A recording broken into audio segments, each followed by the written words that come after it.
암살을 봤는데 그 너무 영화가 잘 만들어졌더만. 와, 2시간 반이 후딱 지나가. 2시간 반이 후딱 지나가는데 이게 친일파 얘기야. 친일파를 비판한 얘기거든. 무슨 얘기냐면 일제강점기 때 이승만이가 원래 상해 임시정부 멤버였잖아. 이승만이 상해 임시정부 멤버였다가 그 상해 임시정부 멤버 초대 통령까지 했어요. 1920년에 초대 통령까지 했어. 그랬다가 그 일본에 미국에다가 우리나라를 먹어달라고 편지 썼던 게 들통이 나가지고 그 상해 임시정부에서 탄핵을 당해. 그 쫓겨나는 거야 이승만이. 쫓겨나가지고 미국으로 망명을 해요. 그 다음에 미국에 가서 지가 상해 임시정부에 자기가 연락관이다. 그 외교관이라고 뻥을 치면서 그 미국에 있는 사람 동포들한테 독립자금을 모아가지고 10%만 상해로 보내고 90%는 지가 호화사치하면서 썼단 말이야. 그게 이승만의 짓거리야. 그러면서 지가 정치를 한 거야. 그래서 미국에 있는 그 정치인들하고 발을 넓힌 다음에 그래서 해방 이후에 지가 우리나라를 와서 김구와 상해 임시정부의 사람들은 집권을 못하고 이승만이가 집권을 하잖아. 그게 미국에 탱크 타고 들어와서 미국의 그 미국의 정치 세력의 도움으로 집권을 하게 되는 거거든. 그러면서 실제로 이승만이 왔는데 굉장히 이승만이 친일파들을 엄격히 다룬 걸로 오해들을 하더라고. 일본을 굉장히 싫어한 것처럼. 아니에요. 이승만이 딱 왔어. 그런데 이제 이승만이 왔을 때 우리나라가 그러니까 45년에 해방이 됐을 때 우리나라에 전국에 그게 있었어. 뭐였지? 그 여운형 선생이 했던 거. 여운형 선생이 만든 조직이 있었어요. 뭐더라? 그 조직이 있는데 그거는 1949년 거고 45년도에 이미 전국에 건국준비위원회였나? 아니야, 반민족특위 아니야. 반민족특위 아니고 그 북조선 노동당, 남조선 노동당이 같이 만든 건준이다. 건국준비위원회. 건국준비위원회라는 게 이미 44년인가에 만들어져요. 그래갖고 그 건국준비위원회가 전국에 조직을 갖고 있었어. 전국의 도당, 그 다음에 그 군까지 전부 기초조직이 있었어. 그게 해방이 딱 되자마자 그 건국준비위원회에서 경찰 역할을 한 거야. 치안유지. 그래가지고 그 건국준비위원회가 그리고 사실 그 45년도 해방됐을 때 우리 국민 다수가 8월 15일에 그 건준이 즉 남조선 노동당을 지지하고 있었어. 남한 사람 여론 70%가 그 건국준비위원회를 지지하고 있었어요. 그런 상황에 이제 미국의 메가더가 딱 와서 보니까 아, 심각하다. 만약에 지금 상태에서 남한이 해방이 된다면 여기 공산화될 가능성이 있다고 본 거야. 그래가지고 그 이제 작전을 피는 거야. 공작을 펴요. 그래가지고 뭘 하냐면 이제 그 6개월 동안 6개월이 아니라 8월 15일부터 1945년 12월 26일까지 그 미소공동위원회가 만들어진다고. 미소공동위원회에서 회담을 해요. 뭘 하냐면 이제 이 신탁통치를 어떻게 할 거냐를 회담을 했어. 그래가지고 신탁통치를 소련은 자기네들은 시간도 없다. 돈도 없다. 그러니까 죽이 되든 밥이 되든 3년 이상은 못한다. 그게 소련의 신탁통치 아니었어. 근데 미국은 아니 그걸 무슨 3년이라고 규정 짓지 말고 1년이 됐든 뭐 몇 년이 됐든 이 한반도가 준비가 되면 나가자. 무기한 신탁통치였어. 미국의 신탁통치안은 무기한 신탁통치안. 소련의 신탁통치는 3년 시한부 신탁통치안이었어. 근데 그 27일날 원래 공식 발표를 앞둔 날 그날 28일인가 공식 발표였는데 27일에 조선일보하고 동아일보가 45년 12월 27일에 개구라를 친 거야. 소련은 신탁통치, 미국은 반탁통치.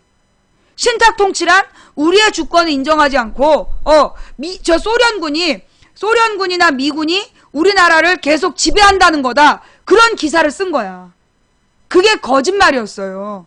소련의 신탁통치는 3년 안, 그 다음에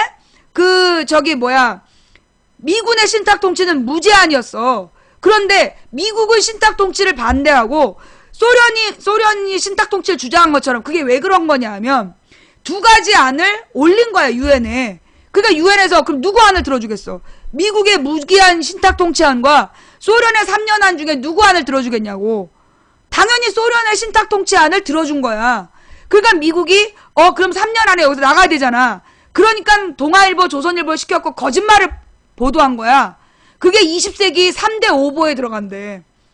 그래가지고 그 거짓말을 해가지고 70%가 이 야당을 지지했는데, 그러니까 70%가 사회주의를 지지하다가 그날 밤 여론이 뒤집어져. 우리 국민 대단한 사람들이야. 뉴스 하나로 그냥 여론이 싹 뒤집어진 거야. 세모자 얘기할 거니까 기다려봐봐. 세모자 얘기할 거니까 기다려. 지금 떠들면 너 강퇴시킬 거야. 내 세모자 얘기 지금 하는 중이야. 배경 설명하는 중이잖아. 배경.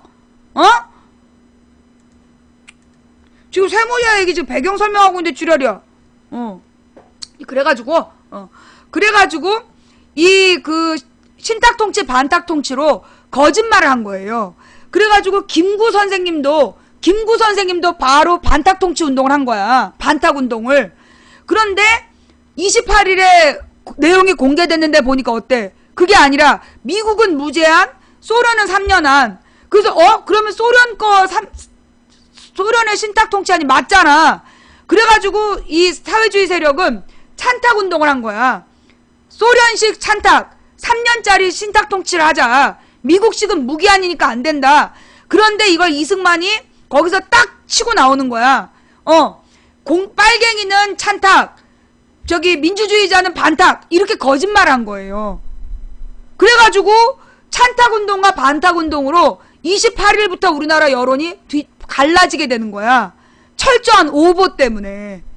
그게 우리 민족의 비극이었어. 그 다음에 이제 46년이 된단 말이야. 46년 여름에 보니까 국민들의 여론이 여운형하고 김구를 이승만보다 더 좋아하는 거야. 이승만을 좋아하는 사람이 인구의 3분의 1도 안 됐어. 이승만이 막 미국에서 박사하겠다고 개뻥을 치니까 이승만 박사 했는데 이승만 박사라고 얘기한 게 누구냐? 이게 배경이야. 그 영화의 배경. 이승만이 왔는데 이승만 지지 세력이 없는 거야. 남한에 원래 우리나라에 있었던 사람들은 여운형 지지자가 대부분이었고, 여운형이나 이렇게 이제 건국준비위원회 지지자가 대부분이었고, 독립운동했던 사람들은 전부 다 김구 지지자였던 거야. 그래서 김구와 여운형의 지지율이 더 높아서 이승만이 치고 들어올 수가 없었던 거야. 그때 미군이 건국준비위원회가 전국의 행정조직망을 갖고 있으니까 이 건국준비위원회를 쳐야 되겠다 해갖고 사상논쟁을 일으키는 거예요. 그 사상논쟁으로 찬탁통치 반탁통치를 일으키는 거지. 그런 다음에 그래서 치안유지를 누굴 시키냐? 일본놈 앞잡이들을 경찰로 채용을 하는 거야. 미군이, 그러니까 북한에서는 소련군이 친일했던 애들을 전부 다 숙청을 했어. 일본놈 앞잡이들을 전부 다 잡아 죽이고 무지막지하게 친일파를 청산해버린 거야. 그런데 남한에서는 미군이 친일파들을, 그러니까 일본놈 앞잡이들을 우리나라 군인 경찰로 채용을 했어. 그래서 암살의 배경도 그거예요. 일본놈 앞잡이 했던 놈이 경찰이 되는 게 그래서 그런 거야. 그래서 우리나라 우리나라 군인 경찰이 대부분 일본놈 앞잡이였던 놈들이 이승만 때 이승만 지지자가 되는 거야. 그러면서 미군이 친일파 앞잡이들을 이승만하고 짝지어주면서, 그래서 친일파들이 미국에다가 납작 엎드리는 대신 이승만을 박사 부른 거야. 그래서 이승만 박사라고 주장했던 놈들이 누구냐면 일본놈 앞잡이였던 놈들이야. 일본놈 앞잡이했던 놈들이 이승만을 박사라고 하면서 막 퍼뜨리고 다닌 거예요. 그 숫자 30%가 그렇게 만들어진 거고, 70%는 지금까지 똑같은 거야. 지금까지 똑같이 반대하는 거야. 그러면서 30%가 이제 이승만 쪽이었다면 나머지 70%에서는 여운형이 절반, 김구가 절반이었어. 35. 그러니까 이승만이 3등이었지. 이승만이 대통령이 될 수 있는 상황이 아니었어. 그러니까 사상논쟁을 일으켜가지고 여운형을 잡는 거야. 그 사상논쟁을 일으켜서 48년도에 사상논쟁을 일으켜가지고 빨갱이, 그러니까 이승만의 깡패들이 서북청년단이라는 걸 만들어가지고, 사회주의 운동했던 사람들 때려 죽이러 다니는 거야. 총 쏴 죽이고 때려 죽이러 다니고, 그런 일들이, 그거는 50년 이후에 있었던가? 50년 이후에 있었던가? 하여튼, 잠깐만. 50년 이후에 서북청년단이 그렇게 한 거고, 그 전에는 하여튼, 찬탁운동, 반탁운동을 일으켜서 사회주의자들에 대한 허위사실을 유포하는 거야. 그러면서 일본놈 앞잡이 했던 애들이 군인 경찰이 돼서 내나 독립운동했던 사람들을 잡으러 다니는 거야. 누명 씌우고. 그러다가 이제 48년도에 우리나라에 첫 번째 선거를 한단 말이야.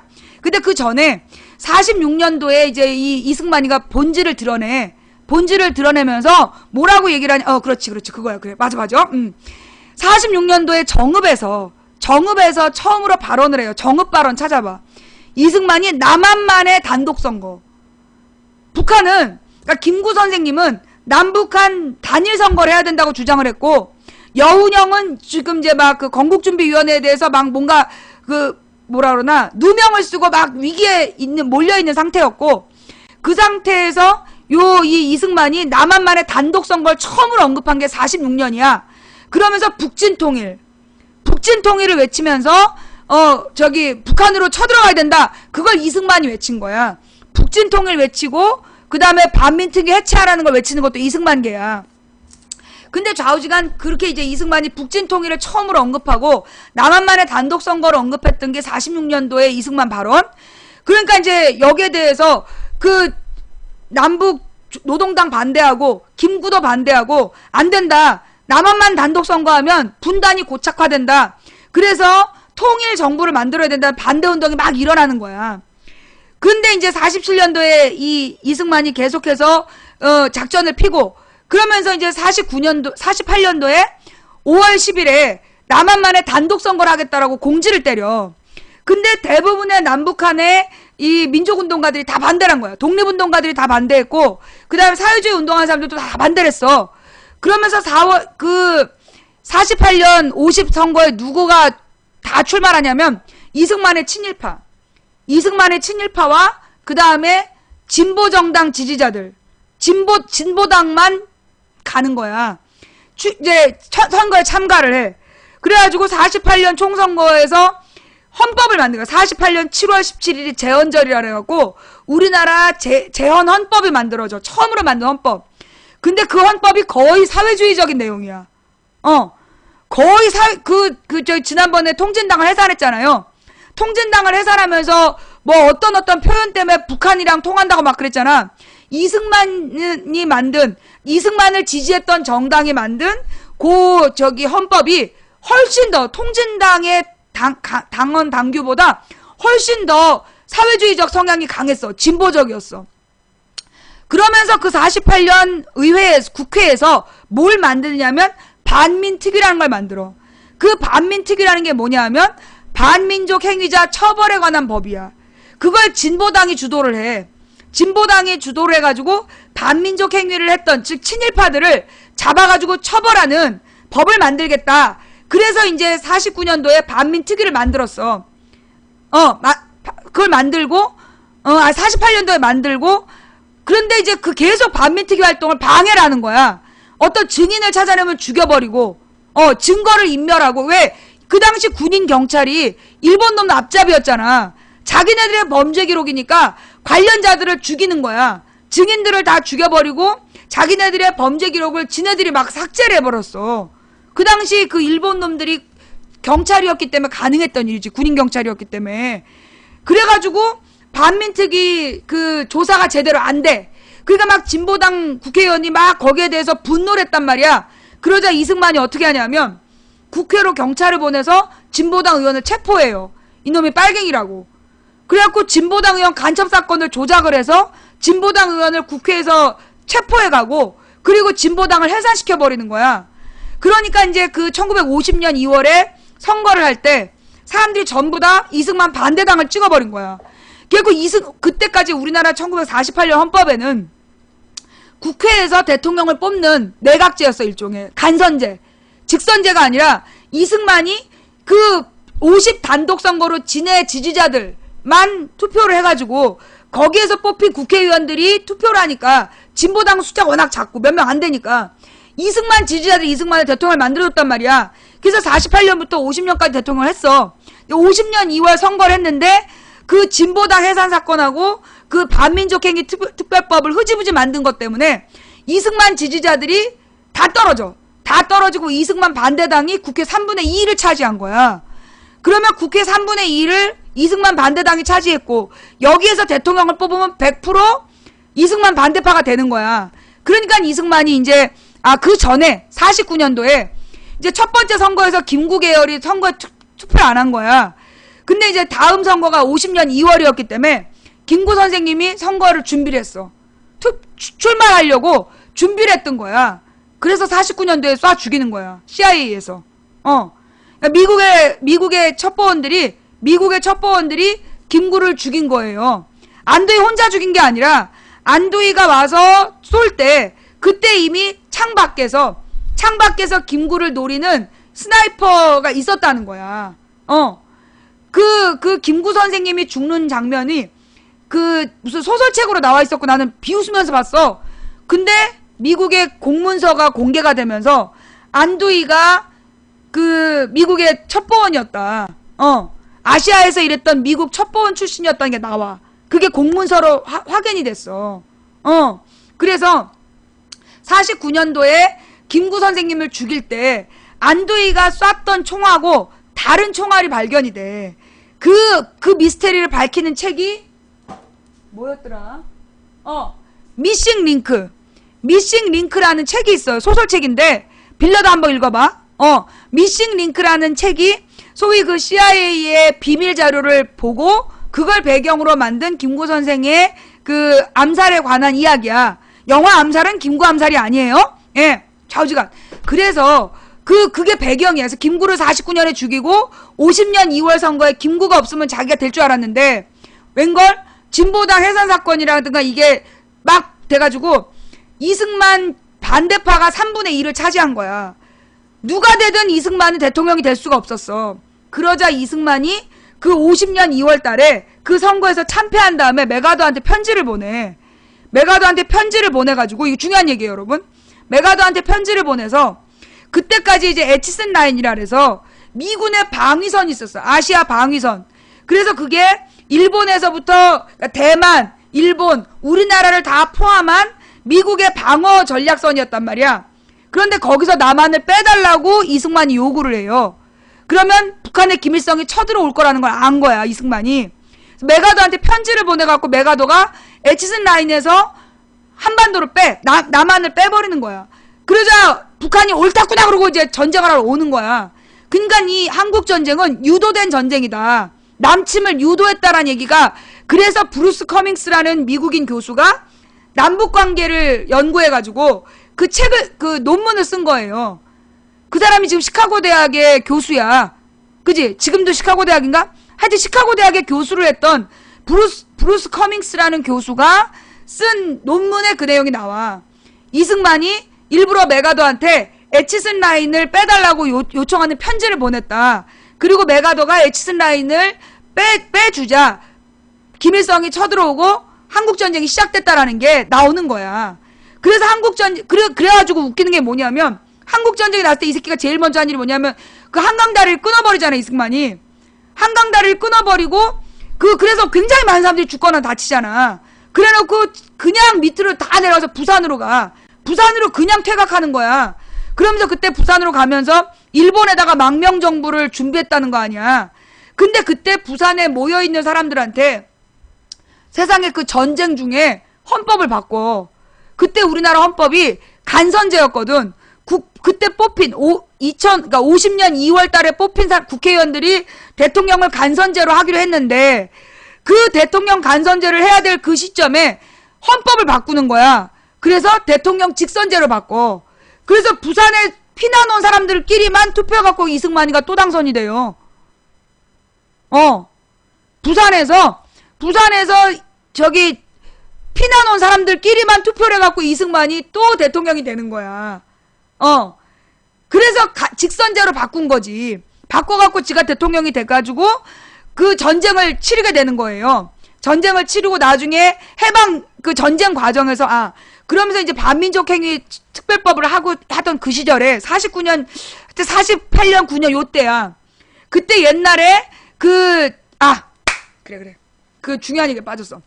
그 48년에 남한 단독 선거를 할 때 5월 10일에 그 남한 단독 선거에 반대 운동을 했던 사람들이 누구였냐면 건국준비위원회 사람들이었어. 여운형의 건국준비위원회 사람들이 남한 단독 선거 반대 운동을 주도한 거야. 그러면서 이 건준이 했던 사람들 출신들이 반대 운동을 하고 그러면서 제주도에서 그 단독 그러니까 그 선거를 준비하던 한 달 전에 서북청년단 난동을 피우고 막 그런 일들이 있었어요. 그래가지고 이 남한 단독 선거 반대 운동으로 제주도에 반란이 일어나는 거야. 난이 일어나. 그게 이제 4.3 항쟁. 그 단독 선거를 반대하는 운동인데 원래는 이제 시작했던 게 건국준비위원회 출신들이야. 건국준비위원회 출신들이랑 이승만의 똘마니들하고 붙었던 건데 그게 너무나 심하게 제주도 사람들을 굉장히 많이 다치게 하니까 4월 3일에 대대적으로 이제 난이 일어나요. 그리고 4.3 항쟁이 5월 10일 이상까지 가는 거야. 한 달 넘게 가. 그래가지고 그 당시에 제주도 인구 몇만 명을 죽여. 제주도 인구 몇만 명을 여수 순천 지역의 군인 경찰을 데리고 가서 거기서 죽이는 거야. 한 달에 걸친 사륙이 일어나고 그래서 5월 10일에 투표를 할 때 제주도는 두 군데에서 투표를 못했어. 그래서 50 단독 선거가 무효 운동을 하게 되는 거야. 그 몇만 명을 그날 동시에 그때 그 시절에 다 죽이는 거예요. 그 기간 동안에. 근데 그 여수 순천의 군인 경찰들 중에도 건준 출신들이 있었던 거야. 한마디로 남조선 노동당 출신들이 있었던 거지. 근데 그 여수 순천의 남조선 노동당 출신의 군인 경찰들이 이건 뭔가 문제가 있다. 틀림없이 제주도에서 투표를 못했고 대량 학살이 있었는데 그 죽은 제주도 사람들이 빨갱이라는 근거가 없다. 그러면서 문제 제기를 했어. 그러자 그러면서 이제 군인 경찰 몇몇하고 문제가 생겨서 군인 경찰 가족 몇 명이 죽었어. 그러자 그날부터 대대적으로 소위 사회주의 운동을 했던 사람들을 학살하기 시작한 거야. 처음에 죽은 건 군인 경찰 가족이었는데 그 사람들의 죽은 숫자하고 비교가 안 되는 대다수 여수 순천의 민주화 운동, 그러니까는 민주주의자를 다 죽이는 거야. 사회주의 민주주의자를 전부 다 죽여버리는 게 여순 반란 사건이야. 근데 그걸 여순 반란 사건이 이제까지 불러왔지. 근데 그때 그 여순 반란 사건으로 잡힌 게 박정희야. 여순 반란 사건 때 박정희가 잡혀갖고 그때 얘가 남조선 노동당 당원이었다는 게 들통이 나. 그래서 사형 선고를 받아. 그랬는데 박정희가 자기가 사형 선고 받았는데 살아남아야 되잖아. 살아나야 되잖아. 그러니까 어떻게 하냐면 그럼 왜 박정희는 남조선 노동당에 들어갔느냐? 그때 당시에 이제 공산당이었지. 그 전에 박정희가 47년인가에 일본의 만주국의 장교가 돼요. 47년인가 8년에 만주국의 장교가 돼가지고 2년인가를 하여튼 만주국 장교로 활동을 했어. 만주국이 뭐냐면 일본 놈이 북한에다가 중국의 북쪽에다 세웠던 괴뢰정부였어. 거기서 이제 군인으로 활동을 하면서 소위 만주국의 군인 경찰이 주로 했던 게 독립군들을 잡으러 다니는, 독립군을 학살하는 일을 했던 부대야. 근데 박정희가 거기서 훈장까지 탔어. 그러면서 완전히 얘는 이제 일본이 패망할 줄 모르고 일본 놈 그 크칼 차고 잘난 척하고 다녔던 거야. 근데 해방이 된 거야. 그러니까 얘가 몰래 신분을 숨기고 중국 남쪽으로 도망와갖고 거기서 배를 타고 한국에 지네 고향으로 온 거야. 고향으로 왔는데 이게 일본군 장교였기 때문에 얘 잡히면 죽게 생긴 거야. 그러니까 그 형이 너 공산당에 남노당에 가입을 해라. 그래서 당원이 되는 거야. 자신의 친일 장교, 그러니까 일본 장교였던 전적을 지우기 위해서 남조선 노동당에 가입을 한 거지. 그래갖고 남조선 노동당 당원으로 있다가 여순 사건 때 터진 거야. 그래갖고 사형 선고까지 받아. 남조선 노동당 당원이라는 것 때문에 사형 선고까지 받았는데 어떻게 살아남았느냐? 그 여순 순천 지역에 남조선 노동당 당원 명단을 넘겨주고 살아난 거야. 박정희가. 그래가지고 박정희가 그렇게 목숨을 구한 거지. 그래놓고 이제 1960년에 그리고 이제 이승만 시대가 이제 그렇게 열렸어. 아까 얘기했듯이 48년도에 박정희가 사형선고 받았다가 살아나고, 그리고 49년도에 김구를 죽이고 50년 2월에 선거에서 이승만 반대당이 압승을 하니까 전쟁을 일으키고, 이 이승만이 부산에 가서 직선제를 해갖고 지가 대통령을 두 번째로 맡고, 그 다음에 53년도에 휴전이 되잖아. 그리고 난 다음에 계속해서 자기가 대통령이 되려고 헌법을 두 번인가 세 번인가 또 바꿔요. 이승만이 계속 헌법을 바꾸면서 자기를 종신 대통령으로 만들려고 그랬어. 그게 1960년 3월 15일 선거였어. 1960년 3월 15일 선거를 해서 자기가 종신 대통령이 되려고 그랬는데, 그 선거에서 오만 부정선거래요. 수개표. 그 좋아하는 수개표. 철저히 손으로 개표하는 상황인데, 개표장에서 불이 나가는 거야. 개표장에서 불이 나가고, 불이 들어오면 원래 이승만 당이 150표, 이승만 반대당이 450표였는데 그 숫자가 바뀌어 있는 거야. 이승만 당 450, 이승만 반대당 150, 이런 식으로 불 끄고 숫자를 바꿔놓는 거야. 그래서 그 뒤로 우리나라의 모든 개표장에는 뭐가 들어온다? 발전기가 돌아가는 백열등이 켜지는 거예요. 모든 개표장에는 발전기가 돌아가는 그 백열등을 걸어. 그 이유가 뭐냐면 3.15 부정선거 때문에. 그때 불 끄고 개표를 조작했던 것들 때문에, 그래서 이제 보조 발전기를 돌리면서, 원래 형광등 다 있어요.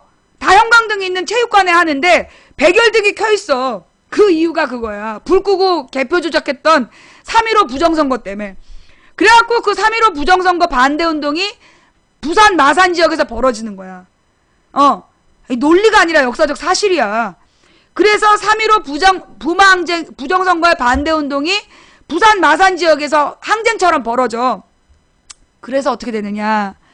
그때 김주열이 체류탄을 맞고 죽은 거야. 그러니까 경찰이 그 몸에다 바위를 묶어가지고 바다에다 버린 거야. 그런데 그 시신이 4월 17일인가 16일에 떠올랐어. 김주열 시신이. 그때 부산일보하고 마산 MBC에서 그 내용을 전국으로 방송해버린 거야. 사진을 찍어갖고 보도하고 그 전국의 라디오로 그 내용을 보도를 해버렸어.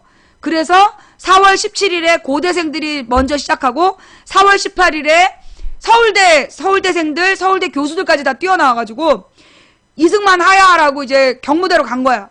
그랬더니만 이승만이 군인을 불렀어. 군대를 불러가지고 그 발포 명령을 내린 거야. 다 죽여버리라고. 그런데 그때 군대에게 어떤 또 다른 지시가 내려온 거야. 그래서 군인들이 이승만의 명령대로 국민한테 총구를 돌려야 되는데 총구를 반대로 해서 이승만한테 돌린 거야. 그래서 이승만이 그날 밤 헬기 타고 도망을 가서 하와이에 도망가서 죽는 거예요. 그게 그 이승만의 역사야. 그게 4.19야. 그래서 4.19가 일어나서 이제 이승만 정부가 물러나고, 그러면서 이제 민주정부가 수립이 된 거야. 그래서 그 민주정부가 1년 동안 집권하는 동안에 어떤 문제가 생기느냐. 그때 반민특위 문제. 그때 반민족 행위자 처벌을 제대로 못했으니 반민족 행위자를 찾아서 북한처럼 전부 다 소탕해야 된다. 그렇게 진보당 출신들이 주장을 한 거야. 그런데 이 윤보선은 민주당이었던 거야. 그리고 이 민주당은 그렇게 하면 국민들이 분열된다. 이미 10년이나 지났고 10년 동안 많은 정재계의 활동들을 하고 있는데 그들을 다 소탕한다면 또 대대적인 피바람이 인다. 근데 진보당이 계속 비판한 거야. 계속 윤보선 정권을 비판하고, 그 정권을 비판할 때 동아일보, 조선일보가 언제까지 정치가 혼란스러울 거냐. 그러면서 윤보선 정부를 계속 비난을 한 거야. 그래가지고 온 국민이 윤보선 정부는 굉장히 무능하고 혼란스러운 정권이구나 라고 생각하게 한 거야. 그리고서 박정희가 쿠데타를 그 다음에 5월 16일에 일으키는 거예요. 그게 실제로는 무능하지 않았어. 실제로는 무능하지 않았는데, 그래서 그때 토지 국유화를 추진하고 막 윤보선 정부가 굉장히 중요한 일들을 많이 했단 말이야. 그런데 그걸 갖다가 이 언론이 윤보선은 무능하다, 윤보선 정부권은 무능하다, 혼란스럽다, 계속 보도를 한 거예요. 그래서 박정희의 쿠데타를 지원해 준 거야. 그걸 우리가 알고 있어야 돼. 그래서 그 암살이라는 영화의 배경은 바로 일제시대 때 독립운동을 했다가, 내가 왜 지난번에 프락치 얘기했잖아요. 지난번에 왜 통진당, 통합진보당을 해산시킨 게 민노당에 들어와 있던 국정원 프락치 때문이었다 그랬잖아. 역사는 반복된다니까? 역사는 반복돼요. 물론 이제 그 암살이라는 영화는 픽션이지만, 소설이지만, 소위 가장 급진적인 운동 조직 안에 간첩들이 들어와 있는 거야. 프락치들이. 첩자들이 들어와 있는 거야.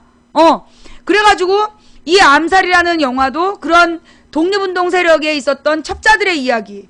그리고 이 일본놈 앞잡이들이 실제로 해방 이후에 군인 경찰이 됐다는 이야기. 그리고 그 49년도에 어떤 일이 발생하냐면 맨 마지막 장면에 보면 그런 장면이 나와. 그 북진통일 외치면서 반민특위 해산하라. 그게 이승만의 꼬봉들이, 서북청년단 같은 이승만의 꼬봉 새끼들이 주장했던 내용이었어. 북진통이라고 그 반민특위 해산하라. 그 맨 마지막 장면의 의미가 그거예요. 그래서 이 암살이 보니까 굉장히 개념 있는, 역사적인 개념을 똑바로 한 드라마야. 영화야. 그래서 이 암살은요, 볼만한 영화예요. 내용도 좋아. 보통 개념 있는 영화들이 좀 내용이 안 좋아. 보기가 괴로워. 이게 굉장히 재밌어. 굉장히 재밌으면서도 역사의 진실을 그대로 밝혀낸 거야. 가령 연평해 전 같은 경우에 처음부터 끝까지 구라로 시작해서 구라로 끝나잖아요. 맨 첫 장면에 NLL을 미군이 지정했지만 북한이 받아들였다라고 나오잖아. 첫 장면에. 그게 거짓말이라고. 북한에 통보한 적이 없어. 북한이 몰랐다고. 그런데 마치 NLL은 북한하고 다 얘기된 건데 북한이 도발한 것처럼 그렇게 얘기를 하잖아요. 그게 거짓말이에요. NLL 문제는 북한이 몰랐어. NLL의 존재를 북한이 몰랐는데 언제 알게 됐냐? 72년도에 알게 되는 거야. 72년도에 7.4남북 공동성명을 하면서 알게 되는 거예요. 왜냐하면 그 전에는 북한하고 남한하고 서로 북괴라고 그랬어. 이승만이 북괴라고 불렀기 때문에 72년도까지 북한은 북괴였어. 그런데 박정희가 61년도에 5.16 쿠데타를 일으켜갖고 집권을 한다음에 뭐라 그랬냐면 자기가 정치적인 혼란을 가다듬고 자기는 민간인에게 정권을 이양하겠다 그랬어. 결국 사람들이 막 박수를 쳐줬대. 근데 이 새끼가 들어가갖고 군복 벗고 지가 민간인이 돼서 나온 거야. 민간인인 척하면서 출마를 해갖고 대통령이 됐어. 그래갖고 그래도 처음에 4년 동안 인기가 있었대요. 혼란을 막 잠재운다고. 그런데 65년도에 일본하고 한일 구력 외교라는 거야. 정신대나 위안부나 강제징용 징벽에 대해서 개인적인 손해배상 청구를 하지 않겠다라는 지가 대신 대리 약속을 하고 그 다음에 일본으로부터 차관을 받아서 지가 필요한 데다 쓴 거잖아. 국민을 위해 쓴 게 아니라 지가 원하는 데다 쓰고 싶었던 거야. 지네 고향 개발하는데. 그러면서 65년도에 독도도 일본이 달라 그러니까 그러면 공동 소유하자고 약속까지 해준 거야. 그게 독도 밀약이야. 독도 밀약이라는 거를 그렇게 맺어주고 65년도에 한일 수교를 맺은 거예요. 그러니까 거기에 대해서 그 대학생들이 그때부터, 고등학생들, 경기고 학생들을 중심으로 해서 굴욕적인 한일교 반대 운동이 벌어지는 거야. 그래갖고 그때부터 애들을 데려다 고문을 해요. 그러면서 65년도에 이 박정희가 되게 위기에 처하니까 68년도부터 뭘 하냐면 간첩단 사건을 일으키는 거야. 결국 군산 앞바다에 개야도라는 섬이 있는데 그 섬 주민들이 꽃게잡이를 나왔다가 북한 어선에 납포가 돼. 북한 배에 납포가 됐는데 그 북한에선 자기네 국제법상 자기 영토인데 왜 들어와 있냐 이러면서 잡아간 거야. 그래서 3개월 만에 풀어줬단 말이야. 그래서 왔어. 그게 그 개야도 사람들이 갔다 온 게 66년인가 뭐 그랬대요. 그런데 그걸 가지고 몇 년이 지난 다음에 그때 간첩 활동을 했다. 북한의 김일성을 찬양했다라면서 데려다 드립다 고문을 한 거야. 그게 개야도 간첩단 사건. 그래가지고 68년도에 한번 써먹었어. 그러다가 또 70년대에 또 한 번 써먹은 거야. 70 몇 년도에 또 74년인가 5년에 또 자기가 이제 선거를 앞두고 그 위기에 몰리니까 개야도 간첩단 2탄을 터뜨려갖고 또 거기를 털었어. 그래갖고 간첩단 사건을 터뜨려가지고 68년 72년이 개야도고 74년도에는 울릉도 간첩단 사건. 울릉도 간첩단 사건이랑 인혁당 사건을 일으켜. 그래갖고 간첩단 사건을 일으켰고 선거 직전에 꼭 간첩단 사건을 일으켜서 국민들을 겁을 주고 투표를 했던 거야, 박정희가. 그래갖고 이게 이제 근데 이제 72년도에 이제 일단 60년대에 박정희 인기가 점점 떨어지니까 특단의 조치가 필요했어. 그래서 뭘 했냐 하면 북한의 김일성하고 내통을 하는 거야. 내통을 해서 서로의 존재를 국제사회에 인정하자. 그래서 북한과 남한으로 서로를 부르면서 서울하고 평양이 동시에 7.4 남북 공동성명을 72년도에 발표를 해. 72년도에 7.4 남북 공동성명을 발표해서 우리는 이제 화해할 거야 라고 주장을 했는데 사실 그게 지네들이 하고 싶어서 한 게 아니라 그때 이게 미국 정세하고 또 연관되어 있는 거야. 아, 오늘 짧게 하기로 했는데. 이제 그 60년대 63년인가 64년 베트남 전쟁이 일어나잖아. 베트남 전쟁을 일으키기 위해서 케네디를 죽이는 거야. 케네디를 죽이면서 베트남 전쟁을 일으켜서 이 미국의 이 무기 사업자들이 지네가 부자가 되려고 그랬어.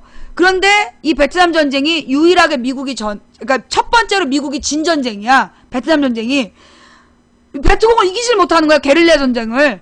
그래갖고 결국은 이제 뭐라 그러나 미국의 공화당이 계속해서 인기가 떨어진 거야. 그래갖고 어쩔 수 없이 미국의 이제 닉슨이 대통령이 됐는데 닉슨이었지. 그때 누구였지? 그때 그 데땅트가 닉슨 맞지? 닉슨인가가 대통령이 됐는데 얘가 이제 뭘 주장하냐면 데땅트 무드라는 걸 주장을 해. 닉슨 독트린이 데땅트 그 얘기 맞아요? 예. 그러니까 이제 냉전을 종식시키겠다. 냉전을 종식시키겠다라는 선언을 하는 거야. 근데 그 이유가 뭐냐면 베트남 전쟁 때문에 미국의 여론이 너무 안 좋았어. 공화당에 대한 여론이. 그래서 그 소위 히피 운동이 막 벌어지고 히피들이 막 그 공화당의 전쟁주의를 비판했단 말이야. 그러니까 닉슨이 그 히피와 그러니까 미국 내 민주화 운동 세력들한테 잘 보이기 위해서 선언한 게 닉슨 독트린. 냉전을 종식하겠다. 그러면서 박정희한테 야, 너 뭔가 이벤트를 해봐. 그리고 김일성이랑 짜고 7.4 남북 공동성명을 발표를 해요. 그러면 그때 김일성은 왜 그때 협조했느냐? 원래 김일성이 내려올 때부터 김일성이 혼자 독재 세력이 아니었대.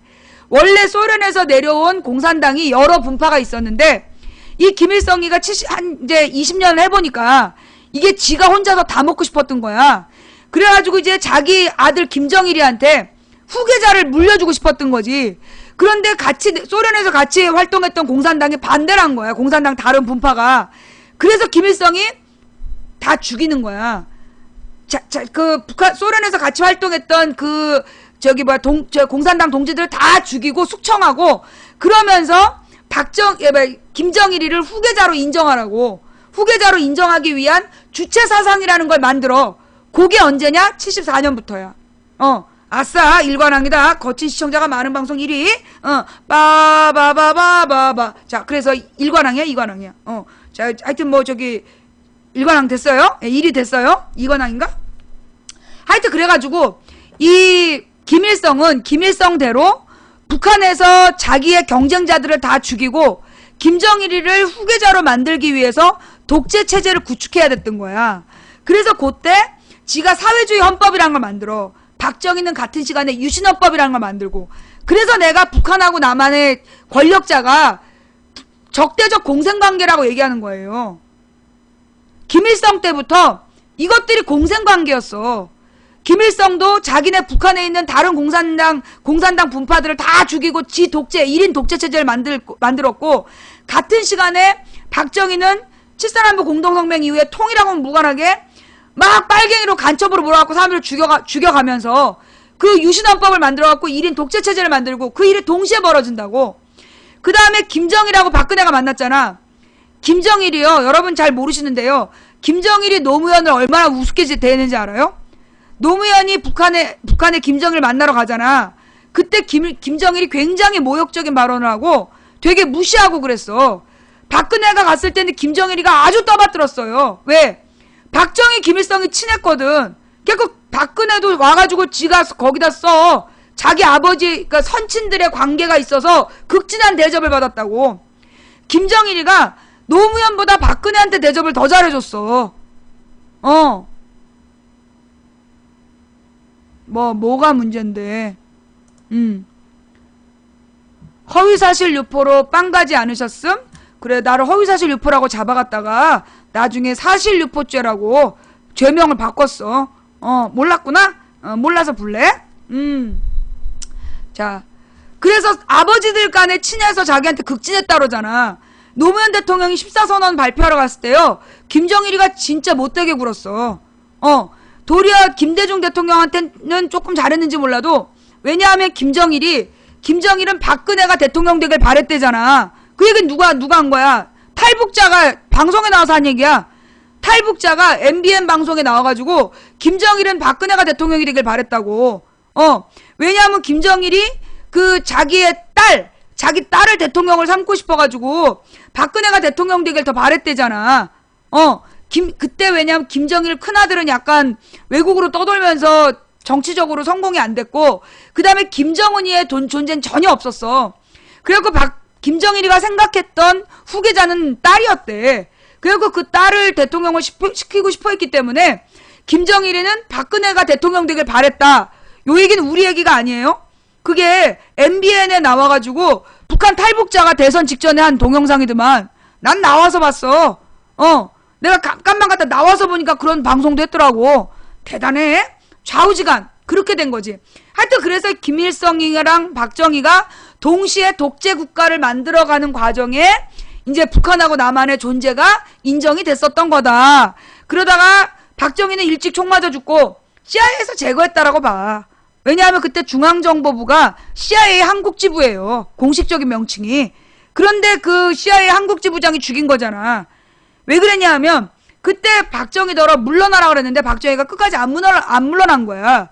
미국에서 물러나라 그랬는데 끝까지 안 물러나고 버티니까 그래서 제거했다라는 이야기가 있었어요. 예. 하여튼 그래서 내가 얘네들을 적대적 공생관계라고 하는 게, 사실 여러분 김정은이가요 2013년 봄에 계속 서울을 불바다로 하겠다 그러면서 막 얘기를 한다? 그 다음에 뭐라 그러냐면 그때 막 종북 논란이 벌어져.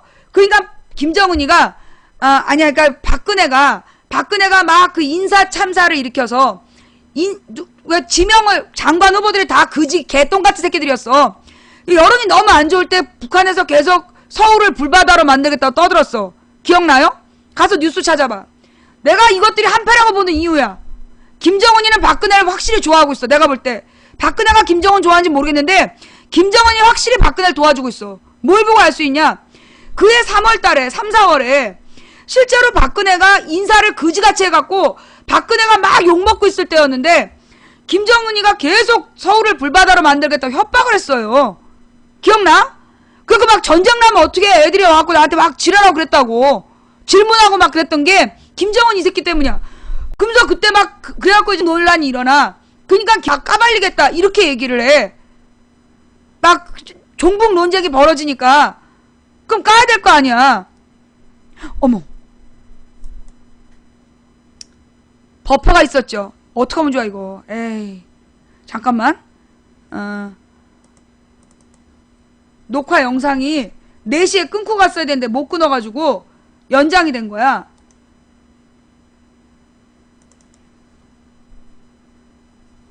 이렇게 얘기를 해. 막 종북 논쟁이 벌어지니까 그럼 까야 될 거 아니야. 어머, 이렇게 얘기를 해. 막 종북 논쟁이 벌어지니까 그럼 까야 될 거 아니야. 어머, 오케이, 됐어. 조금 아까 얘기한 것까지는 녹화가 됐네. 자, 다시. 그래서 어디부터 다시 해줄까? 방포가 아니고 녹화 파일이 4시에 끊고 갔어야 돼. 2시간짜리를 끊었어야 되는데 못 끊어가지고.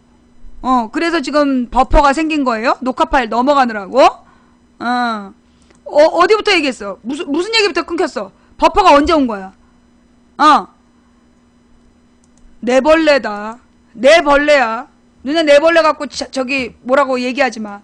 이것들도 이렇게 앉아서 들어야 정신을 차릴 거 아니야. 저기 어디부터 얘기가 끊겼어요?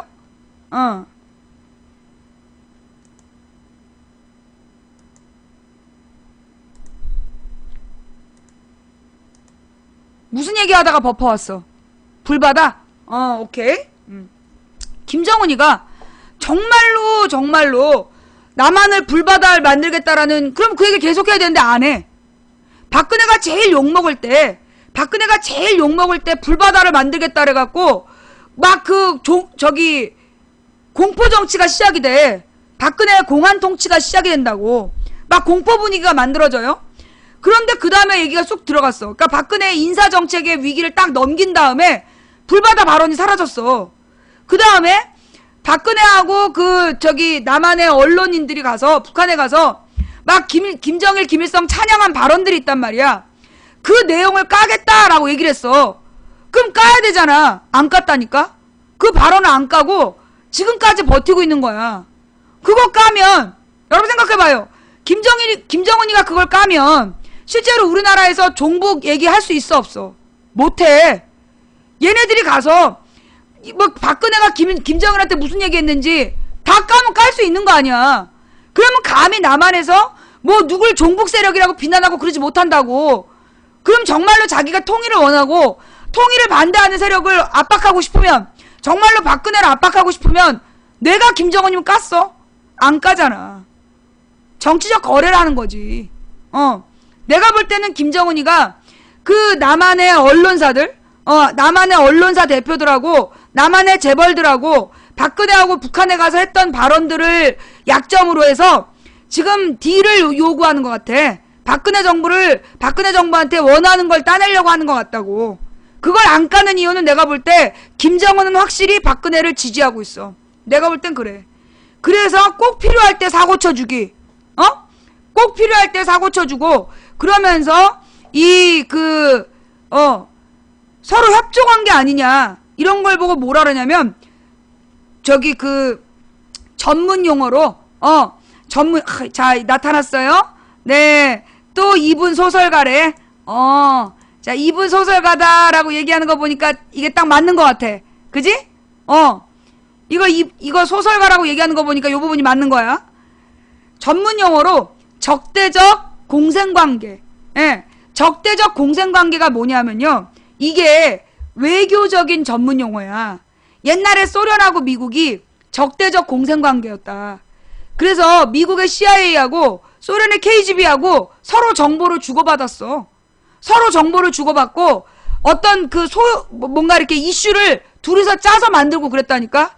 그게 적대적 공생관계야. 겉으로는 적이야. 서로 비난해. 그런데 뒤로 손잡고 있는 거지.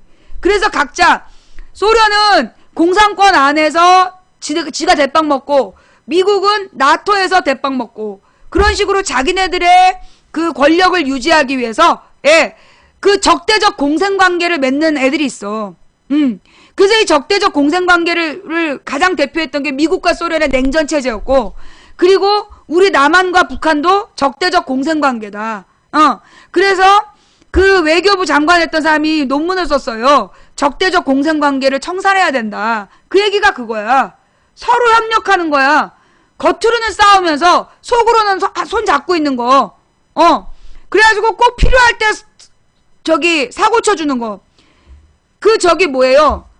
미군 범죄, 이것도 다 선거 전이었어. 북한에서 미군을 막 죽였던 도끼 만행 사건도 선거 직전이었어. 북한에서 항상 사고를 치는 게요, 항상 선거 직전이에요. 항상 선거 직전에 북한에서 사고를 쳐줬어.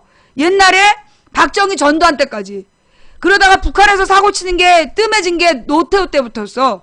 노태우 때부터 이제 사고 치는 게 조금 뜸해지고, 선거 때 사고 치기가 조금 뜸해지고, 김영삼 때부터는 아예 그 선거 때 사고 치는 게 줄어들다가, 그게 이회창 때였나? 이회창 선거본부 선거를 하고 있을 때, 그때 북한에다가 총풍을 일으켜달라는 요청이 들어왔다. 북한에서 그 얘기가 나왔어.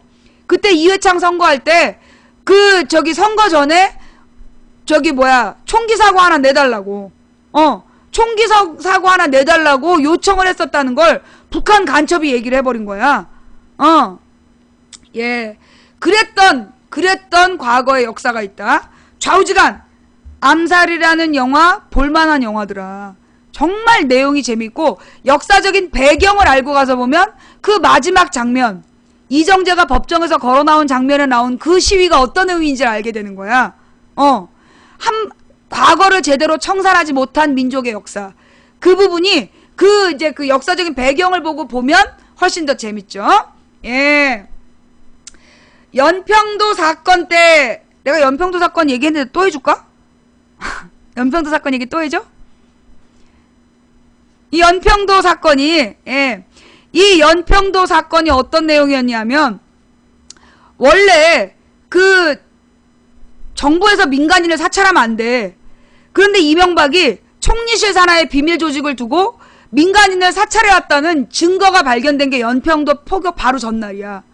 바로 전날 밤 10시에 어느 신문에서 특종을 내. 결국 그 특종이 전 세계로 타전이 됐어. 이명박이 하야해야 될지도 모른다. 정치적으로 사퇴해야 될 만한 빅 이슈가 터졌다. 긴급 타전을 한 거야. 그게 뭐냐면 민간인을 사찰한, 그게 민주주의 헌법을 위반한 매우 심각한 범죄거든. 다른 나라에서 그런 일이 터지면 대통령이 물러나거나 총리가 물러나거나 그래. 그래가지고 이제 그 사건이 터진 거야. 그런데 바로 그 다음날 연평도 포격이 벌어졌어. 그런데 그 연평도 포격, 이건 NLL하고 또 관계가 돼 있어요. 자, 이 NLL이라는 게 뭐냐, NLL. 우리는 우리의 영해인 줄 알고 있어. 근데 NLL은 영해가 아니야. 이게 어떻게 된 거냐? 한국전쟁 마지막에 휴전협정을 하면서 휴전선을 그었어. 그래서 이제 휴전선을 아주 꼼꼼히 육지에서 휴전선을 꼼꼼히 그었단 말이야. 그래 놓고 서해 바다에서는 서해 5도는 남한 영토로 한다. 나머지 부속도서를 북한 걸로 하고 서해 5도는 남한의 영토로 한다라고까지만 얘기를 하고 협상이 끝난 거야. 근데 문제는 바다야, 바다. 이게 여기가 다도해라서 섬이 많아. 그러니까 해안선이 애매해진 거야. 그러니까는 그 당시 연합군 장교가 어떻게 해야 되냐고 막 문제가 되니까 남한군한테 이 NLL은요, 잘 들으세요. 북한군한테 얘기한 게 아니야. 북한군이 NLL을 넘어오지 말아야 된다는 규정은 어디에도 없어. NLL은 뭐냐? 남한군이, 남한의 해군 함정이 NLL을 넘어가면 안 된다. NLL이 무슨 뜻이냐면 남한의 해군정이 그 선을 넘어가면 안 된다라고 한 게 NLL이야.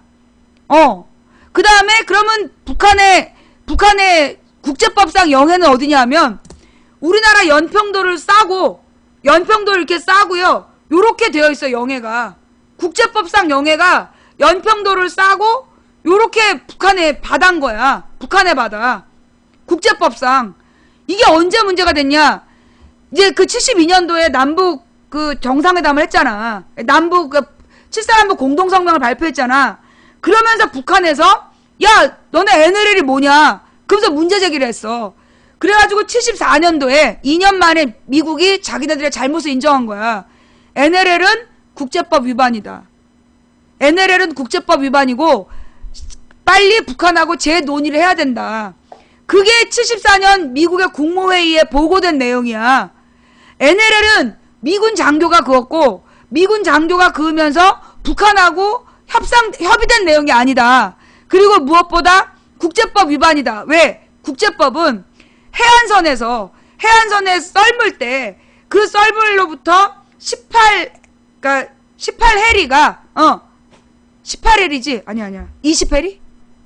12해리. 해안선 썰물에서 12해리가 영해야. 12해리가 영해야. 1해리가 1.8km. 1해리가 1.8km이고 해안선 썰물대로부터 12해리가 그 나라 영해인 거야. 이게 국제법이야. 근데 만약에 그 사이에서 이 두 나라 영토가 마주치면 둘이 협의해서 해안선을 정하게 돼 있는 거야. 12해리 안에 양쪽에 그 12해리가 겹친다라면 두 나라가 너무나 가까워서 12해리를 보장할 수 없이 가깝다. 만약에 두 나라의 거리가 20해리다. 그러면 12해리씩을 할 수가 없잖아. 그럴 때는 두 나라가 해안선을 따로 정해야 된다. 요게 국제법이야. 그래서 우리나라 연평도를 둘러싼 바다의 NLL이 국제법 위반이라는 거야. 이게 미국이 74년에 선언을 해버렸어. 그래서 그때부터 문제가 된 거야. 그래서 이제 계속 북한은 그 NLL을 철회하라고 요구를 하고 있었고, 우리나라에서는 NLL을 철회를 안 하고 이제 그냥 무시하고 넘어왔다가 언제 이게 문제가 됐냐면 전두환 때 계속 문제 제기를 했어, 북한에서. 그래서 다시 논의를 하자고 그래. 북한에서도 NLL, 그러니까 전두환 때도 NLL을 재논의해야 된다라고 막 논의를 했어. 그러다가 언제 결정을 하느냐? 노태우. 전두환 친구 노태우 때 91년도에 남북 기본 합의서라는 걸 만들어요. 남북 기본 합의서라는 걸 만들면서 NLL은 국제법 위반이다라고 우리 남한 정부에서 인정을 해줘. 그래서 지금부터 재논의를 시작한다. 이게 부속 서류에 나와. 양쪽 총리가 사인을 한 서류에 그게 나와. 그러니까 북한은 그때부터 91년부터 계속해서 NLL을 없애고 그 남북 해안선을 재논의해야 된다고 계속 요구를 한 거야. 그 김영삼 때 그 이제 노태우가 물러나고 근데 노태우가 약속해갖고 온 것 때문에 난리가 난 거지. 그래서 또 쌩깐 거야. 남한에서 그걸 쌩까고 계속 간 거야. 모른 척하고. 그러다가 김영삼 때 김영삼이 그걸 알게 돼. 김영삼 정부의 국방부 장관이 북한에 이제까지 논의된 내용을 보니까, 정부 간의 대화한 내용을 보니까 NLL에 문제가 있더라. 그래서 국회에서 그 국방부 장관이 발언을 해요. NLL이 국제법 위반이고 남북한 우리 남한과 북한은 서로 평화 통일을 추구해야 될 파트너이니 NLL에 대한 재논의를 시작해야 됩니다라고 국회 발언한 내용이 있어. 그런데 그때 한 신한국당 애들이 개 지랄을 떨면서 어떻게 그런 얘기를 하니, 우리 영토를 어떻게 주냐면서 말 못하게 한 거야. 그래서 김영삼 때 시간이 지나가 버려. 그래갖고 1997년인가 98년이지. 첫 번째 서해교전이 발생할 때가, 그때가 김대중 정부가 들어서고 얼마 안 됐을 때야. 그런데 북한 어선이 NLL을 침범을 한 거야. NLL을 침범을 해갖고 시위를 했어. 무력 시위를. 그래가지고 그때 그 김대중 대통령이 철저하게 막아내되 확전은 방지해라. 그렇게 얘기를 한 거야. 그랬더니만 그래갖고 이제 우리 남한 해군이 밀어낸 거야. 밀어내면서 첫 번째 서해교전은 완전히 우리의 전승기념일이었어. 6월 15일인가 우리가 완전히 이겨. 첫 번째 서해교전에서. 그 다음에 이제 두 번째가 연평해전이야. 두 번째가 연평해전인데 그거는 2002년이야. 2002년에 연평해전이 발생을 하는 거지. 그 연평해전이 발생할 때는 언제였냐면 부시가 남북 간 관계를, 그러니까 원래 이제 그때 다 풀어주기로 했단 말이야. 북한에 대한 경제 봉쇄를 풀기로 다 약속을 했는데 부시가 그걸 거절을 하고 계속해서 북한을 테러 지원국이다, 악의 축이다 이러면서 북한을 계속 압박을 한 거야. 그러니까 이제 월드컵이 한참일 때 제2연평해전을 일으켜서 북한이 시위를 한 거예요. 2002년 6월 말에. 그런데 하여튼 그 연평해전이 뭔가 이상하다는 거야. 우선 그때 그 가서 피해를 본 군함이 그 함정이 왜 그때 그렇게 갔냐. 원래 이렇게 군함이 움직일 때는 전투대용으로 움직인다는 거야. 그런데 그 연평해전에서 그 박살났던 그 함정만 단독으로 움직였다는 거야. 왜 그랬는지 그게 아직까지도 미지수라는 거예요. 그로부터 한 달 반 전에 박근혜하고 김정일이 만났어. 김정일이 박근혜를 굉장히 많이 환대했어. 역사적 팩트야. 근데 그로부터 박근혜가 돌아와서 김정일은 약속을 지킬 거란 얘기를 여기저기 하고 다녔단 말이야. 그래갖고 박근혜가 뭐 이렇게 그 남북 축구를 할 땐가 뭔가 그때 태극기 흔들지 말고 단일기 흔들으라고 그러고, 김정일하고 자기가 약속을 했다 그러면서 둘이 뭔가를 약속했다 그러면서 막 태극기 못 흔들게 하고 막 그랬었다는 게 정몽준의 저기에 나와, 자서전에. 근데 하여튼 그 6월 달에 연평해전이 발생한 거야. 그리고 연평해전 때는 그 함정이 단독으로 들어갔기 때문에 주변에서 같이 싸워주질 못해갖고 피해가 컸어. 그런데 하여튼 그 연평해전에 그 추도식 때 그 장병들의 그걸 뭐라 그래, 추도식이라 그러나? 연결식에 김대중 대통령이 가려고 그랬어. 김대중 대통령이 참관하겠다 했더니 군 관례에 없대는 거야. 규정에 어긋난대. 그래서 그 왜 규정이 어긋나냐. 박정희가 그걸 만든 거야. 박정희가 규정을 만들었는데 그 이유가 뭐냐면 베트남 전쟁 때 우리 장병들이 너무 많이 죽은 거야. 그래갖고 이 교전 중에 죽은 장병의 죽음에는 대통령이 가지 않는다는 원칙을 만든 거야, 이놈이. 정말 미친놈이잖아. 그 베트남 전쟁에 가서 죽은 그 장병도 얼마나 억울한 목숨이야. 그 날마다 죽어 돌아오는 그 베트남 참전 용사들의 죽음에 연결식 가는 게 그거 저기 귀찮아가지고 안 가기로 해버린 거야. 그래갖고 대통령은 교전 중에 죽은 장병의 연결식에 참석하지 못하는 규정을 만들었어. 그리고 교전 중에 죽은 장병을 전사자라고 보상하지 않고 순직으로 보상을 하는 거야. 그것도 박정희가 만든 거야. 박정희가 그렇게 만든 거예요.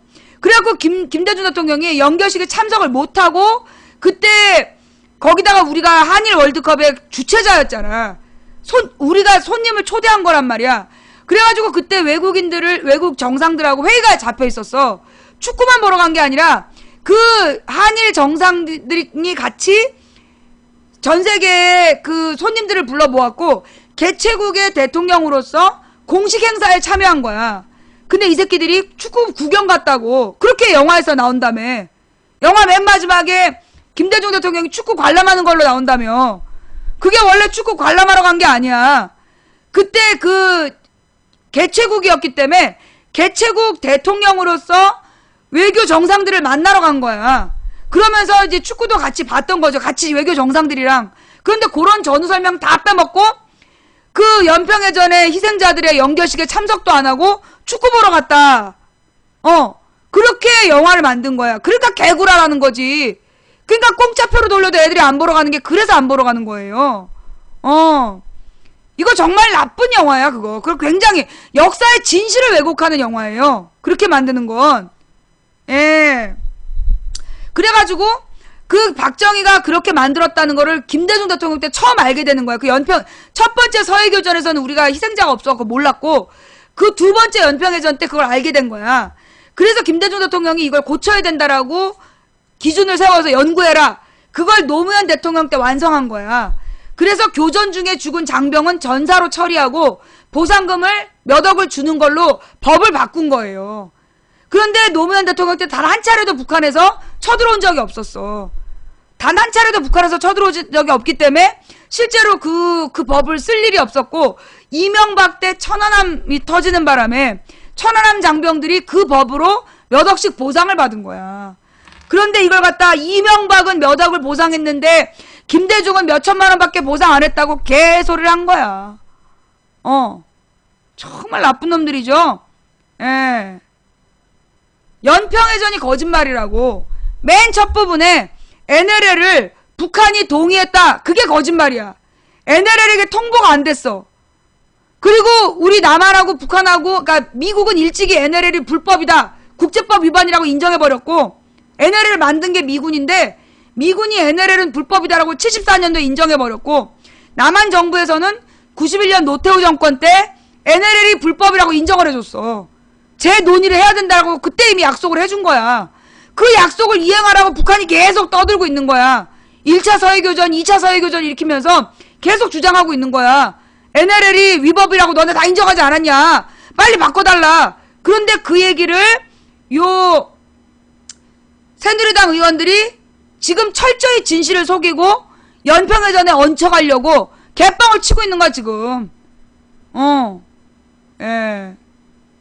역사를 왜곡하는 영화는요 역사 영화가 아니야. 역사적 진실을 왜곡하는. 그러니까 내가 볼 때 그 연평해전은 딱 두 마디를 하려고 만든 영화야.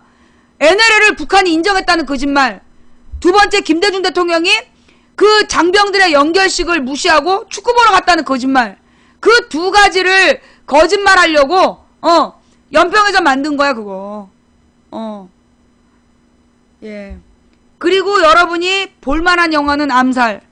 암살이 우리나라가 어떻게 친일파들이 움직였고 친일파가 어떻게 청산되지 못했는가. 그런 역사적인 배경을 설명하는 영화니까요. 근데 진짜 재밌어. 와, 나 솔직히 이제 앞으로 영화 보러 갈 수 있을 것 같아. 내가 소수의견도 보고 싶었는데 못 봤어. 내가 그 극장에 들어가서 소수의견을 보면 아마 그게 남영동 때문인가? 남영동 때문인가 보다. 내가 그 잡혀가기 바로 전에 남영동을 봤거든. 구속되기 일주일 전인가 남영동을 보고 내가 구속이 됐어요. 그래갖고 내가 그 극장에서 너무 괴로웠거든. 남영동을 보는 게 너무너무 괴로웠었어. 그래서 내가 나온 다음에 우리 신랑이 극장을 가자고 그러는데 내가 지금 2년 동안 안 갔어, 극장을. 영화 보는 게 싫어가지고. 그게 아마 그 남영동에 대한 공포 때문이었나봐. 소수 의견을 보고 싶은데 못 보겠더라고.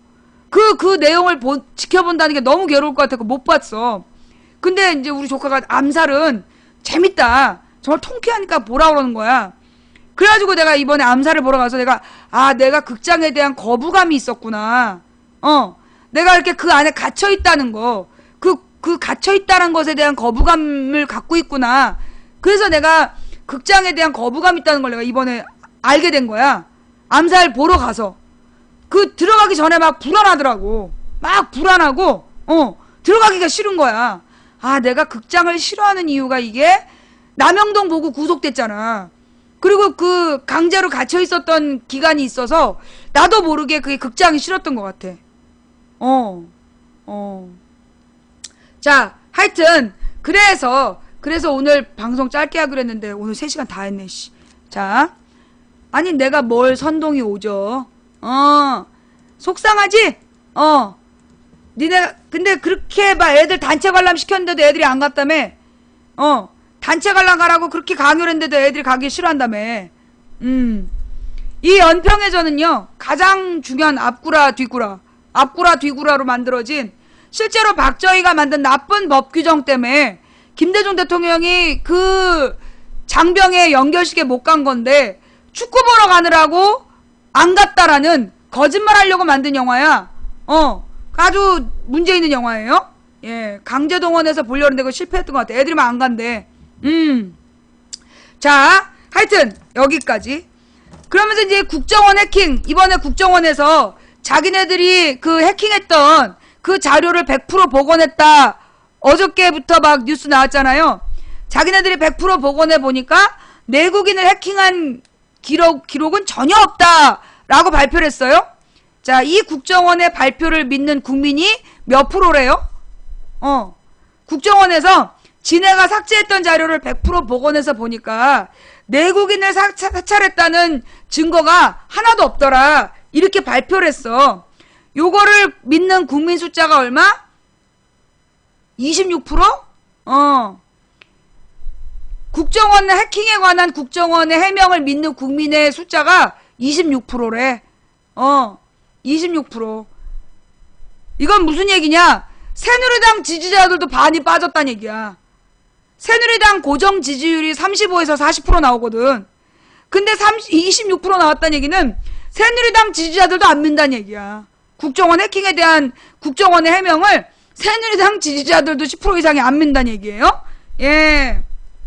자, 오늘 방송은, 자, 그러면 세모자 사건은 뭔데? 이거 세모자 사건하고 농약 할머니 사건하고 이거 계속 뉴스거리를 만들어낼 것 같아. 계속해서 의혹을 제공하고 의혹의 꼬리를 물고, 이거는요 미국에서도 그런 식으로 보도한다 그러더라고. 의혹을 계속 제기해서 계속 막 시청률을 끌어들이기 위한 뉴스를 한단 말이야. 그래서 이 농약 할머니 뉴스하고 그 다음에 요 세모자 사건하고는요 그 정치 뉴스 가리기용 뉴스다.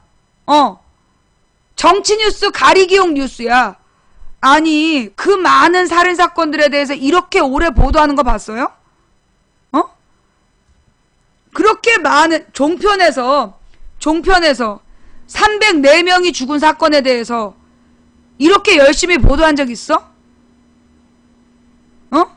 종편에서 세월호 사건의 진상규명을 위해서 이렇게 오래 보도한 적 있냐고. 농약 할머니 사건은 아주 그냥 작정하고 날마다 보도 중이야. 종편에서 세월호 때 어떻게 했는데 16, 17, 18, 19일 지난 다음에 4월 20일부터 유병헌만 잡으면 된다고 유병헌 뉴스만 했잖아. 진상규명에 대한 뉴스 하나도 보도 안 하고. 또 메르스 문제도 마찬가지야. 메르스에 대해서도 36명이 죽은 사건이야. 메르스의 메르스 사건에 대해서 여기까지 온 거 책임자 처벌하라고 방송을 그렇게 열심히 했어?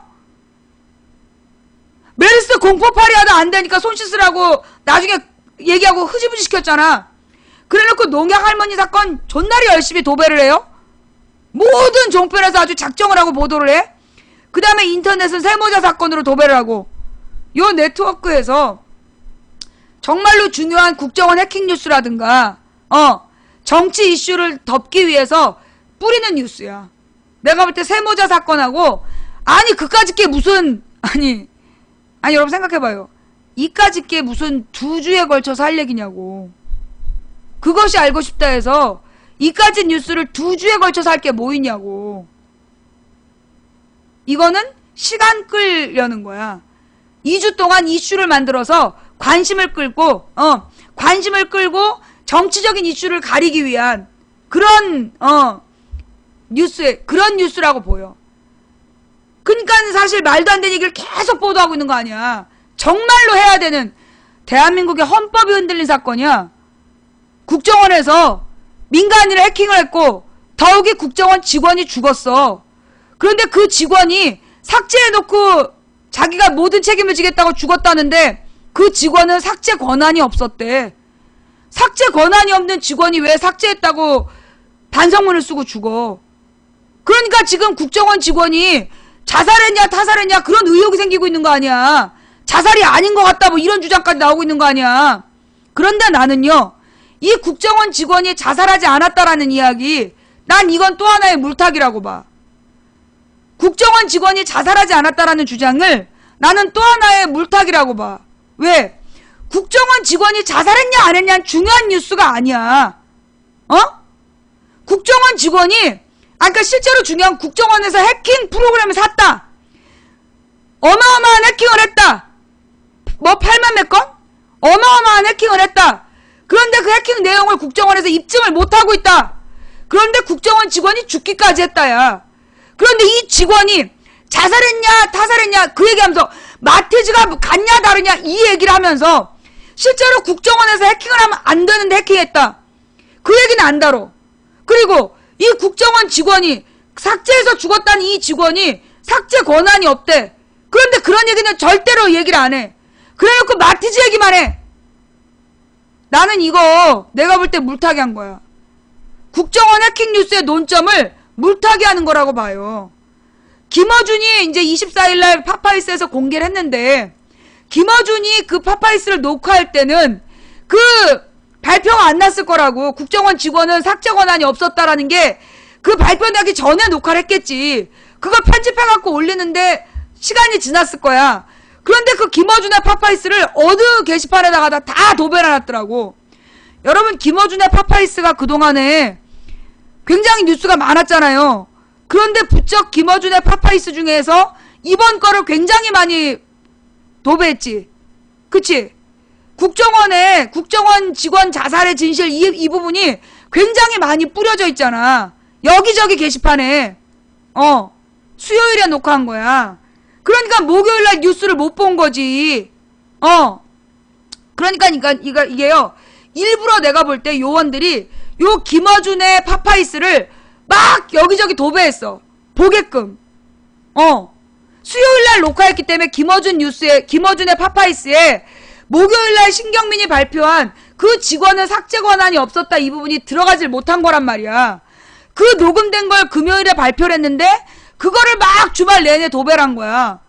그래서 김어준의 그 의혹을 다 받더라고. 많이들 본 거야. 그런데 실제로 정작 중요한 해킹을 하면 안 되는 국정원이 해킹을 했다. 그 부분은 논점이 가려진 거야. 그 부분에 대한 논점은 가려진 거라고요. 일부러 얘네들이 이슈 물타기라는 거야. 사고로 사고 막기. 사고로 사고 막기. 핵심은 해킹이야. 그리고 그 해킹에 대해서 삭제했다는 직원은 삭제 권한이 없어. 그러면 누가 삭제했느냐가 중심이잖아. 국정원 해킹 기록을 누가 삭제시켰느냐 이게 중심이야. 그런데 여기에 대해서 논점을 흐리고 마티즈가 가짜니 진짜니 그 얘기만 하고 있잖아.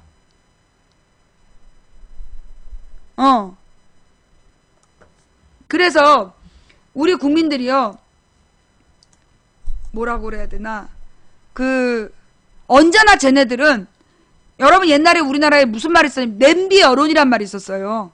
냄비 여론. 그게 뭐냐면 국민들이 맨날 어떤 이슈에 대해서 막 관심 갖다가 금방 관심이 식는다. 그래서 금방 다른 주제로 넘어간다. 금방금방 관심이 꺼진다는 말이었어. 냄비 여론이라고. 냄비 근성. 근데 그 냄비 근성이란 말이 어디서 나온 말이냐면 일제시대 때 나온 말이야. 일제강점기 전에는 우리는 가마솥을 썼어요. 그러니까 냄비라는 게 없었다고. 약탕기하고 가마솥 썼던 나라야. 그러면 냄비가 언제 들어왔냐? 일제 때 들어온 거야. 양은 냄비가 일제 때 들어온다고. 그래서 양은이란 말이 있는 거야.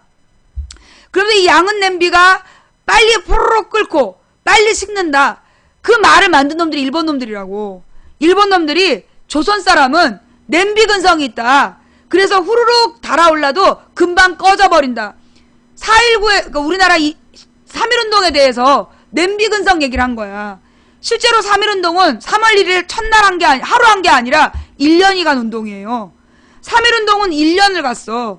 그 다음에 3.1운동 이후에 대한민국 임시정부가 만들어졌고 그 대한민국 임시정부가 25년을 싸운 거고 그게 대한민국의 독립운동이야. 그런데 이 새끼들이 그런 우리의 민족 정기를 모욕 주고 그 다음에 왜곡시키려고 그놈들이 만든 게 두 마디야. 조선 사람 근성은 냄비 근성이다. 쉽게 끓어오르지만 쉽게 가라앉는다. 라는 말하고 조선 놈들은 3일에 한 번씩 두들겨 패야 된다. 태형을 하면서 그냥 순사들이 길에서 두들겨 팼어 우리 조선 농민들을. 그러면서 3일에 한 번씩 패야 된다. 그 말을 만든 거야. 그게 일본 놈들이 만든 거야. 그래서 3일한 쓰고 다니는 거 그거 너희들도 모르게 친일파 새끼들한테 녹아 들어간 거야. 그러면 쓰면 안 돼. 뭔 말인지 알아? 자, 그러면서 냄비 근성이란 말을 했어. 그런데 실제로 우리 조선 사람이 냄비 근성이냐고. 나라를 잃고 35년 동안을 독립운동을 했어. 그런 냄비가 어딨어. 35년 동안 끓는 냄비가 어딨냐고. 또 3.1운동은 1년이 갔죠.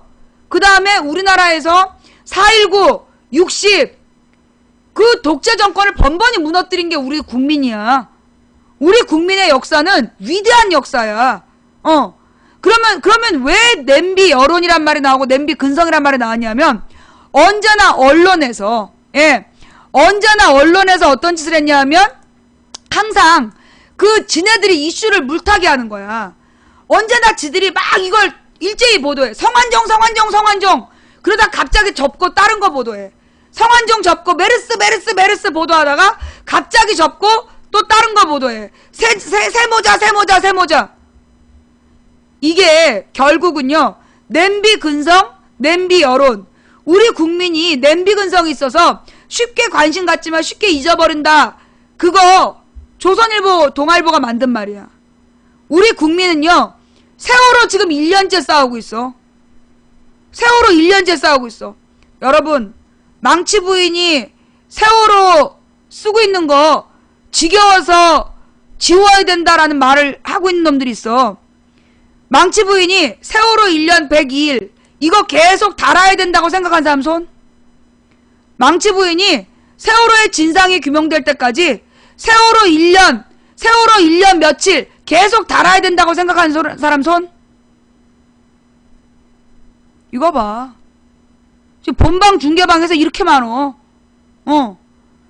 세월호 지겹다라고 얘기하는 놈은 세월호 지겹다고 얘기하는 놈은 정말 3,000명 보는 중에 2-3명이야. 그러나 지금 이 방송 보고 있는 사람들은 전부 다 이거 계속 적어야 된다는 거 아니야. 세월호의 진상이 밝혀질 때까지. 왜? 이걸 우리가 지우는 순간 다음 희생자는 우리가 되니까. 그죠? 이런 거예요. 아니 1년 동안 지우지 마라. 아니 단일 사건에 대해서 1년 102일, 1년 103일 날짜 적어가면서 기억한 사람이 어딨어. 그런 민족이 어딨어. 그런 냄비가 어딨어. 467일째 끓고 있는 냄비가 어딨냐고. 냄비는 467일 동안 불 뗐으면 벌써 녹아버렸어. 새카맣게 타버리고. 우리는 냄비의 여론이 아니야. 냄비 근성이니 냄비 여론이니 그건 조중동에서 만든 종편에서 만든 말이야. 냄비 언론이 있을 뿐이지 지네들끼리 다 짜고 언론의 이슈를 지네들이 만들어서 국민들이 중요한 이슈를 못 보게끔 하는 거야. 그게 냄비 언론이야. 그 냄비들이 종편 냄비 따라지들이 팔팔 끓고 지랄 연병을 치더라도 대한민국에 누가 있다? 망치 부인과 가마솥들이 있다. 우리는 1년째 끓어도 멀쩡해. 대한민국엔 누가 있다? 망치 부인과 가마솥들이 있다. 우리 가마솥들은 쉽게 안 꺼진다. 우리는 나 천안함으로 4년 방송했다? 천안함 얘기로 4년 동안 방송했어. 2014년, 10년, 11년, 12년, 13년. 그러다 14년에 세월호 터졌잖아. 세월호 이제 4년은 방송해야 돼. 14, 15, 이제 2년째야. 아직도 난 2년 더 해야 돼. 나는 한번 끓기 시작하면 보통 4년은 끓어. 그러면 망치 부인이 세월호 얘기하는 게 지겨우면 방법이 딱 하나야. 뭔데? 빨리 세월호를 인양하고 모든 책임자를 처벌해. 그럼 내가 이거 지워줄게. 세월호에 이 날짜 나도 쓰기 귀찮아. 날마다 이거 적는 거 귀찮아. 나도 빨리 지우고 싶으니까 빨리 세월호 인양해가지고 관련자 몽땅 처벌해. 그럼 지워줄 테니까. 알았지? 간단해? 간단해. 범인만 잡으면 우리는 지워줄 거야. 내가 지워줄 거야. 자, 오늘 방송 어떠셨나요? 들을만 하셨나요? 예. 오늘 원래 방송 안 한다더니 왜 했어요? 막 따지는 분들 계셔요? 하지 말아야 돼요, 오늘 방송? 예. 오늘 원래 제가 가족 모임이 가족 행사, 중요한 가족 행사가 있어서 원래 오늘 방송을 못할 예정이었는데, 예. 오늘 이 방송을 하라고 우리 족장님이 편찮으셨어요. 내가 방송 시작하려고 결정하니까 얘가 열이 내리더라고. 그래서 오늘 방송을 했고요. 대신 이번 주에 내가 오늘 짧게 하고 가려고 했는데 오늘 3시간 다 했잖아. 이번 주 주중에 내가 방송 쉴 수도 있어요. 예. 내가 5일 다 안 하고 주중에 잠깐 쉴 수도 있으니까 그렇게 이해하시고, 예, 일단 오늘 월요일 방송을 했고요. 오늘 방송 볼만 하셨나요? 볼만 하셨다라면 추천 부탁드리고요. 재밌게 봐놓고 추천 안 하고 한 인간들아, 알지? 오늘 밤 니들 녹색 설사에 저기 젖은 이불에서 눈 뜰지어다.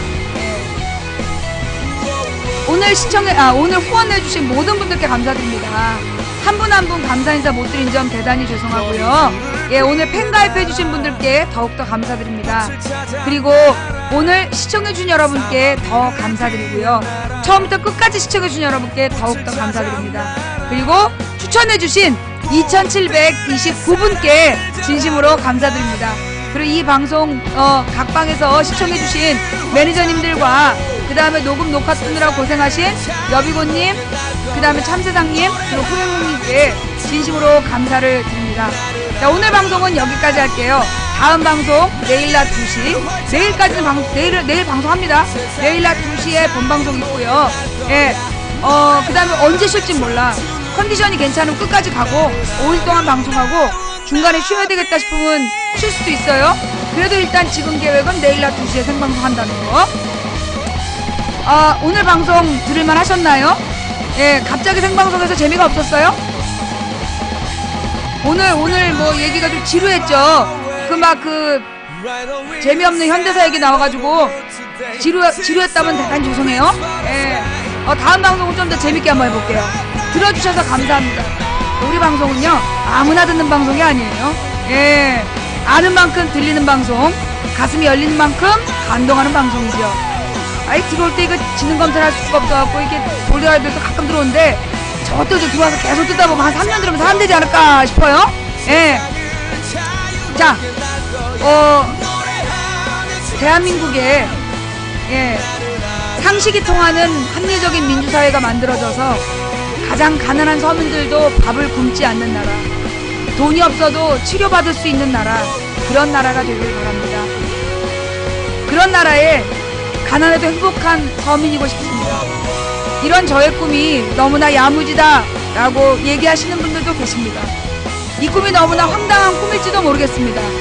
그러나 이 꿈을 저 혼자 꿀 때는 황당한 꿈인지 모르지만 100인이 꾸고 만인이 꾸면 현실이 된다는 말이 있더라고요. 아유, 그게 되겠어? 된다고 믿든 안 된다고 믿든 당신의 믿음대로 될 겁니다. 그런데 이런 말도 있어요. 누군가 간절히 소망하면 온 우주가 그의 소망을 위해 움직이기 시작한다. 그래서 오늘도 망치부인은 아무도 안 듣는 재미없는 방송이지만 열심히 방송합니다.